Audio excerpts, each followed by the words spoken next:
Selamat pagi pemirsa, sudah 26 tahun gaji kepala daerah tidak pernah naik.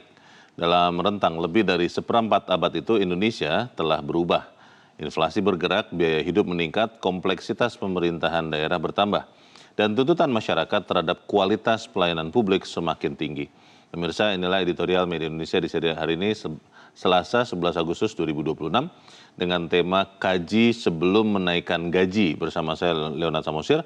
Anda juga bisa menyatakan pendapat Anda nanti dengan menelepon nomor 021-583-99-100. Pemirsa, pagi ini telah hadir bersama saya Ketua Dewan Redaksi Media Group, Eman Saragih. Bang Eman, selamat pagi. Pagi, Bung Leo. Sehat ya Bang? Sehat. Gaji naik Bang? Ya, kalau kita mah biasa-biasa Biasa-biasa saja. Ini soalnya kepala daerah sudah 25 tahun lebih gajinya tidak naik. Dan itu yang dipakai sebagai alasan untuk rencana menaikkan gaji kepala daerah. Pertanyaannya Bang, kenapa kemudian editorial mengatakan kaji dulu sebelum menaikkan gaji? Ya, pertanyaannya kan sebetulnya kan pertanyaan mendasar. Apa iya benar kepala daerah itu mempersoalkan gaji? Kalau dia mempersoalkan gaji, mestinya dia tidak tertarik dong menjadi kepala daerah kan? Kenapa Bang? Ya, karena kalau kan mereka kan sudah tahu bahwa gaji bupati hanya 2,1 juta toh. 2,1 juta untuk bupati wali kota ya? Bahkan wakilnya 1,8 atau berapa itu. Gaji per bulan? Per bulannya kan. Astaga. Apa mereka nggak tahu? Pasti tahu. Tapi kenapa kepala daerah ini, calon kepala daerah, waduh, berlomba-lomba bahkan dengan segala cara. Bagaimana supaya bisa jadi calon dan terpilih? Yeah. Leo bisa bayangkan nggak kalau menurut informasi ya rumor yang beredar lah, susah kita buktikan itu kan. Tapi begitulah katanya, untuk jadi bupati ya sekitaran 30 M sampai 100 M. 30 miliar ya, sampai 100 miliar. Ya, 100 miliar. Anda bayangkan Leo, artinya kalaulah misalnya jadi kepala daerah itu tidak punya daya tarik, apa ya orang mau? Tanda kutip kan itu kan sama dengan sogokan kan? Oh. Iya dong. 30 M, entah itu kemana mengalirnya. Itu bukan biaya resmi ya? Tidak resmi. Itu kan, nah, itu makanya kita bilang ketika ada tuntutan menaikkan gaji kepala daerah, ya pertanyaannya apa juga kalau kita dinaikkan, apa ada jaminan? Tidak korupsi? Tidak korupsi. Kan, gitu. Nah, oke. Lalu pertanyaan berikutnya, kalau mereka bilang 26 tahun tidak naik gaji. Kalau rakyat sekarang bertanya, sudah 81 tahun merdeka, apa mereka sudah sejahtera? Gajinya belum naik juga. Lalu mereka nuntut siapa gitu? Jadi ini kan artinya kan gini, tidak fair juga. Kepala daerah ini nuntut supaya naikkan. Rakyat sudah 81 tahun berjuang. Katakan misalnya BPJS. Misalnya kan BPJS itu kan mestinya kan gratis kan? Kan gitu kan, baru fair. Jadi pelayanan kesehatan itu gratis, sekolah gratis. Situasi kondisinya masih belum memungkinkan. Ya, artinya kan ketika rakyat juga masih susah, apa ya pantas kita memperjuangkan kenaikan gaji. Kita akan bahas ini Bang Elman dan pemirsa, inilah editorial Media Indonesia untuk hari ini Selasa 11 Agustus 2026, kaji sebelum menaikkan gaji.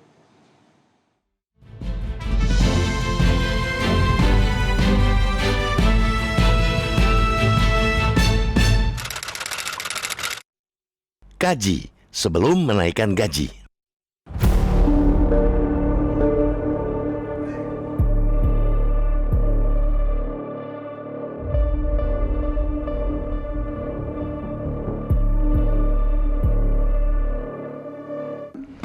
Berkenaan dengan pengesahan pengangkatan saudara-saudara sebagai gubernur dan wakil gubernur, sebagai bupati dan wakil bupati, serta sebagai wali kota dan wakil wali kota. Masa jabatan tahun 2025-2030. Sudah 26 tahun gaji kepala daerah tidak pernah naik. Dalam rentang lebih dari seperempat abad itu, Indonesia telah berubah. Inflasi bergerak, biaya hidup meningkat, kompleksitas pemerintahan daerah bertambah, dan tuntutan masyarakat terhadap kualitas pelayanan publik kian tinggi. Karena itu, wacana menaikkan gaji kepala daerah bukan perkara tabu, bahkan sangat mungkin diperlukan. Kepala daerah memikul tanggung jawab besar, bekerja dengan beban politik dan administratif yang tidak ringan, serta dituntut mengambil keputusan hampir tanpa mengenal batas waktu. Pemerintah dan DPR pun tampaknya sudah segendang sepenarian. Bola kini berada di tangan Presiden Prabowo Subianto untuk mengganti keputusan Presiden nomor 68 tahun 2001 yang menjadi dasar pengaturan gaji kepala daerah. Dalih menaikkannya memang masuk akal. Dengan aturan yang sudah berusia seperempat abad itu, gaji pokok bupati dan wali kota bahkan disebut lebih rendah daripada upah minimum regional terendah di tanah air. Sulit menemukan rasionalitas jika beban tanggung jawab kepala daerah jauh lebih besar, tetapi penghargaan finansialnya tertinggal sedemikian jauh. Namun, justru karena menyangkut uang negara dan pejabat publik, keputusan itu tidak boleh dibuat tergesa-gesa. Yang perlu diperbarui sesungguhnya bukan semata-mata angka gaji, melainkan formula remunerasi kepala daerah secara keseluruhan agar lebih adil, rasional, transparan, dan mampu mendorong perbaikan kinerja pemerintahan. Kepala daerah bukan sekadar pekerja yang dibayar berdasarkan masa kerja. Mereka pemegang mandat publik yang mengelola anggaran, kekayaan daerah, pelayanan dasar sekaligus menentukan arah pembangunan jutaan warga. Karena itu, kompensasi mereka semestinya berkaitan dengan kualitas mandat yang dijalankan. Pemerintah perlu mengkaji secara mendalam konsekuensi penaikan gaji tersebut. Gaji pokok tidak berdiri sendiri. Ada tunjangan, fasilitas, dan berbagai komponen penghasilan lain yang berimplikasi pada APBN dan APBD. Pemerintah harus menghitung secara terbuka tambahan beban anggaran yang akan muncul. Jangan sampai penaikan kompensasi pejabat mempersempit ruang fiskal daerah. Ketika pemerintah daerah masih harus membiayai pendidikan, kesehatan, perlindungan sosial, infrastruktur dasar, dan pelayanan publik, setiap tambahan belanja untuk pejabat harus diuji secara ketat. Keadilan antar daerah pun harus menjadi pertimbangan. Tidak masuk akal jika seluruh kepala daerah diperlakukan sama tanpa melihat kapasitas fiskal, karakteristik daerah, tingkat kesulitan geografis, serta capaian kinerja. Kepala daerah yang berhasil meningkatkan pendapatan asli daerah, menekan pemborosan, memperbaiki pelayanan publik, mengurangi kemiskinan, dan menjaga pemerintahan bersih, semestinya memiliki ruang penghargaan berbeda dengan mereka yang pemerintahannya stagnan, boros, dan buruk dalam memberikan pelayanan. Karena itu, remunerasi berbasis kinerja perlu dikedepankan. Sistem penghasilan kepala daerah jangan hanya memberi insentif karena jabatan, tetapi juga karena prestasi. Ukuran kinerja harus objektif, terukur, dan transparan, bukan sekadar berdasarkan laporan administratif yang mudah direkayasa.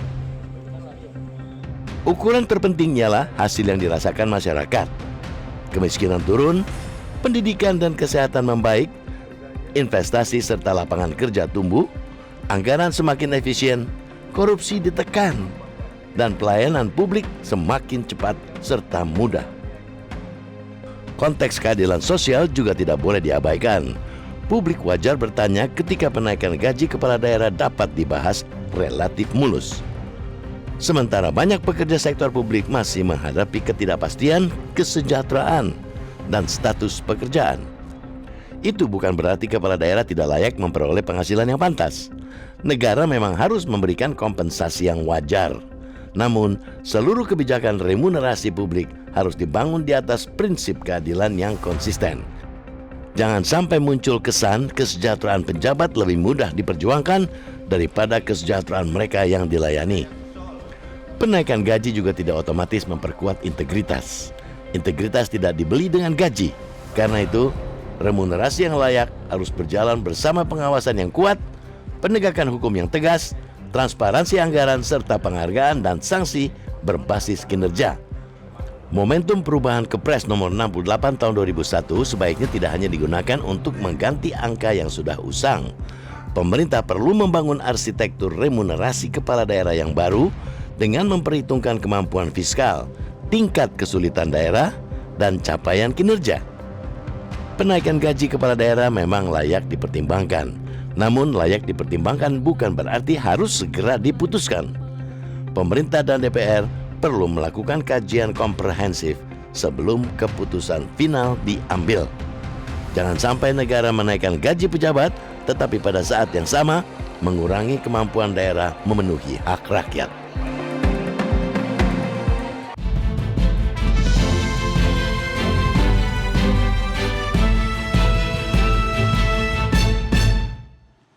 Di bagian berikut Anda bisa menyatakan pendapat Anda, pemirsa. Untuk saat ini tetaplah bersama kami.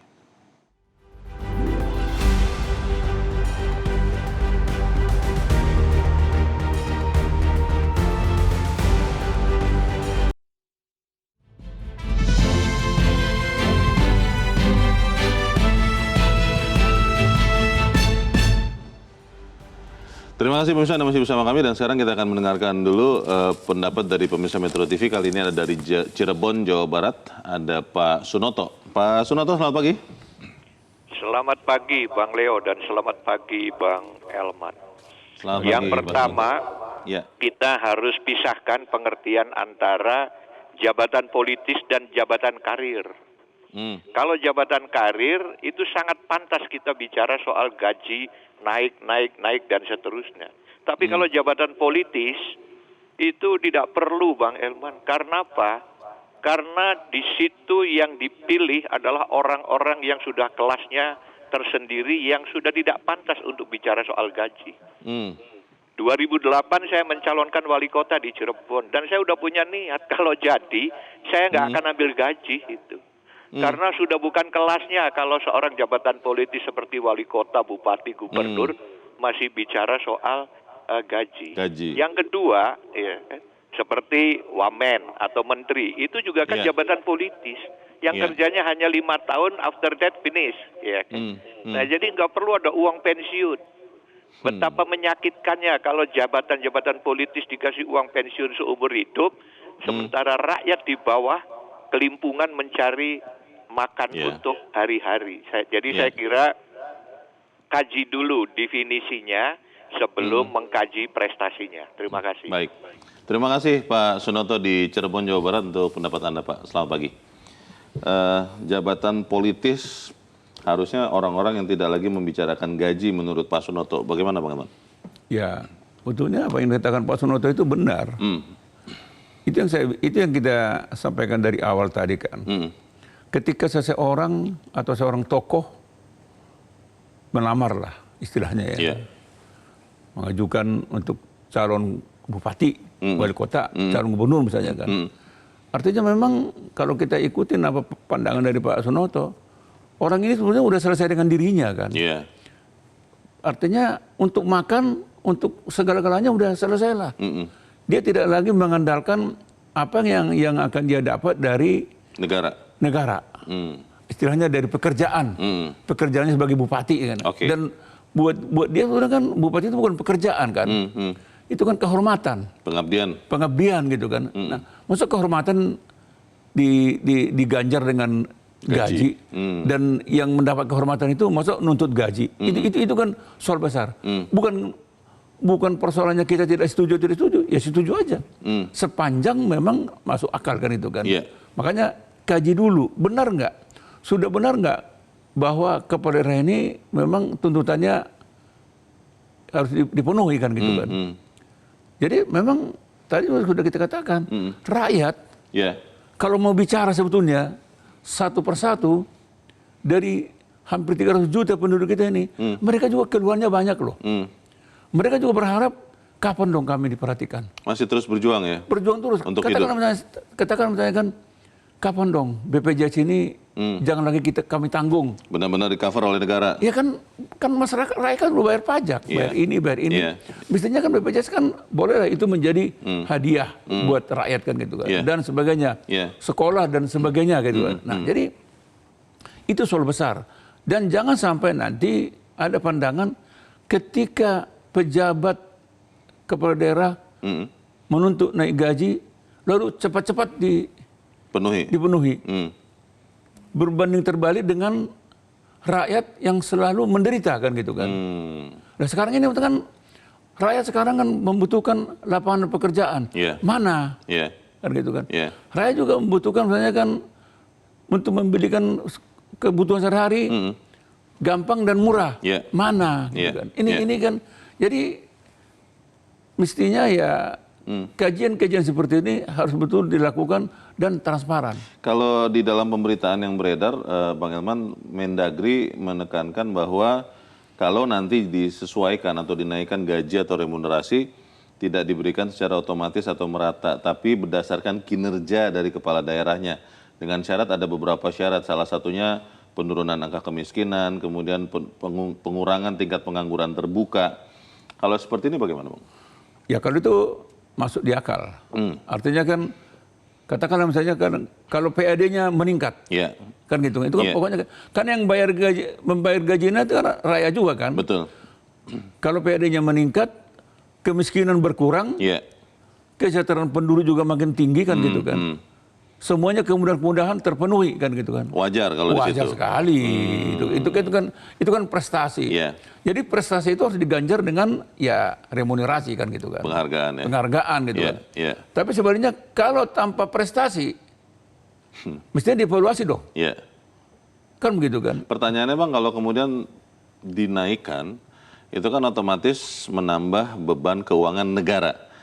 Lalu kalau tidak dinaikkan, apakah otomatis kemudian menurunkan semangat atau motivasi dari para kepala daerah? Kita bahas bagian berikut, pemirsa tetap bersama kami. Editorial Media Indonesia segera kembali.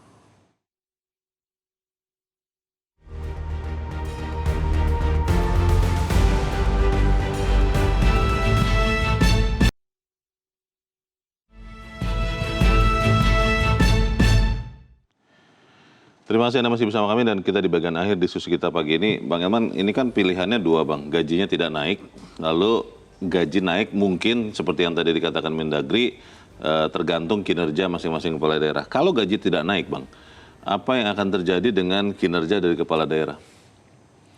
Ya kalau mengacu kepada predikat dia sebagai, katakanlah, dia kan bukan pejabat karir kan. Pejabat politis kan.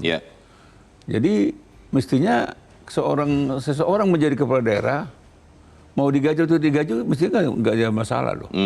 Ya kan. Tadi kita katakan kan bupati, wali kota, gubernur itu kan jabatan kehormatan. Tidak semua orang bisa jadi bupati kan. Tidak semua orang bisa jadi gubernur dan wali kota kan. Sehingga itu sebabnya makanya orang berlomba-lomba dengan cara apapun. Tadi kita katakan, untuk itu dia melakukan uang, ya ini kan susah kita buktikan. Tapi katanya tapi konon katanya kan bisa suap sana, suap sini. 30 M sampai 100 M. Besar sekali. Besar sekali, Leo. Artinya kalau dibandingkan dengan katakanlah dia terima gaji berapa misalnya? Nggak akan nutup Bang. Katakanlah terima gaji misalnya, digaji misalnya 50 juta. Dari 2,1 juta menjadi 50 juta. Kalau kita bagi 60 bulan, 5 tahun. Kalau dia keluarkan uang 40 M, nggak nutup kan? Nggak. Artinya memang dari awal kepala daerah ini juga sudah sadar bahwa dia ke sana bukan untuk nutup gaji. Memang dia ke sana itu kita katakan tanda tanya juga buat kita sih. Apa sebetulnya? Apa yang kau kehendaki para bupati, wali kota, gubernur? Apa yang kau ingin cari, punya kan? Nah, pertanyaannya, apakah memang mau cari sampingan? itu soal besar kan?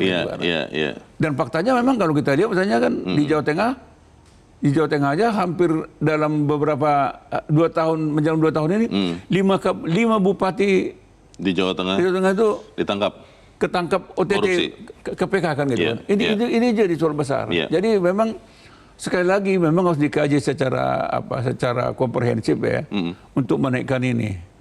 Makanya dari sekarang sampai hari ini mungkin harus disurvei dulu. Benar nggak dia mau nuntut gaji? Jangan pula yang kayak lebih panas semprong daripada apinya kan gitu kan. Ya, itu soal kan. Kepala daerah malah justru sebenarnya tidak mau mempermasalahkan gaji begitu. Dia nggak usah, tapi penting jadi bupati kan gitu kan. Kan jangan-jangan begitu. Dan jangan lupa kalau dinaikkan yang membayar gaji mereka itu kan rakyat kan. Bagaimana masuk akalnya gaji kepala daerah dinaikkan, rakyat tetap melarat. Itu soal besar. Tidak layak ya. Wah, itu kan rasa keadilannya di mana itu? Salah-salah rakyat membayar pajak, membayar gaji kepala daerah itu dengan air mata. Kajian ini akan berlangsung atau diharapkan berapa lama, Bang? Dan kalau misalnya kajian itu menunjukkan hasil bahwa ya tidak apa-apa, tidak usah naik gaji begitu, itu kira-kira seperti apa, Bang, dampaknya? Ya, kalau pandangan kita sih tidak naik gaji juga tidak menjadi soal itu. Selama ini juga biasa-biasa kan. Jadi memang ya buktinya yang korupsi jalan.